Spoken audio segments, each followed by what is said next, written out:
Hey guys, what's poppin'? Hopefully you're doing great today and welcome back on my channel, School Sweet School. Et dans ce petit tuto, on va s'intéresser à un sujet super simple et super courant en même temps qui concerne la vie de tous les jours, c'est comment parler du prix des objets, notamment lorsque tu vas faire du shopping.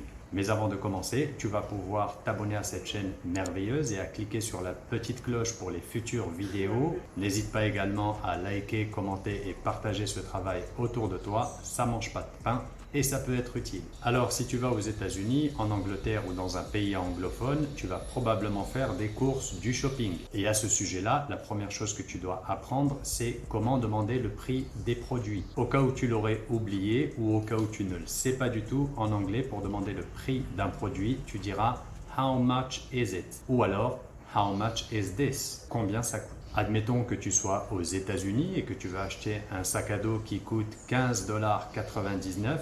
Donc tu diras How much is it? Combien ça coûte? Ou alors How much is this bag?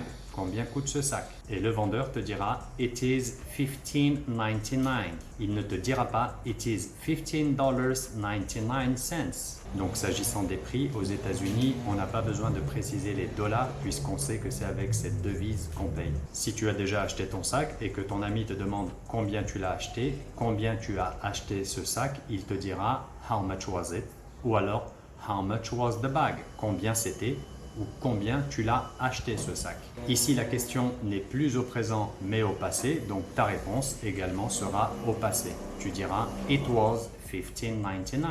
Donc je vais te donner maintenant 3 prix et tu devras les inscrire dans la section commentaires. 360, 1640, 175.80. Alors parfois tu seras amené à ne pas comprendre ce que te dit le vendeur. 620, 1040, 265. Donc si tu ne comprends pas le prix que le vendeur t'indique, ne panique pas, tu as plusieurs solutions. Tu peux lui demander de te montrer le prix sur la caisse ou sur la calculatrice. Et dans ce cas-là, tu lui diras simplement « Can you show me the price ?» Tu peux également lui demander d'écrire le prix sur un morceau de papier. « Can you write it down ?» Can you write it down? Donc souviens-toi, lorsque tu as déjà acheté ton produit, tu ne dis plus « It is $10.50 » par exemple, tu diras « It was $10.50 ». Donc si tu as acheté un chapeau, tu pourras dire par exemple à tes amis « Do you like my new hat? Est-ce que tu aimes mon nouveau chapeau ?» It was $10.50. Il a coûté $10.50. Par contre, tu ne devras pas dire the cost is ou the cost was. Le coût est ou le coût était. Tu ne diras pas non plus the price is or the price was. Évidemment, on te comprendra si tu utilises ces tournures, mais elles sont incorrectes. Elles ne sont surtout pas naturelles.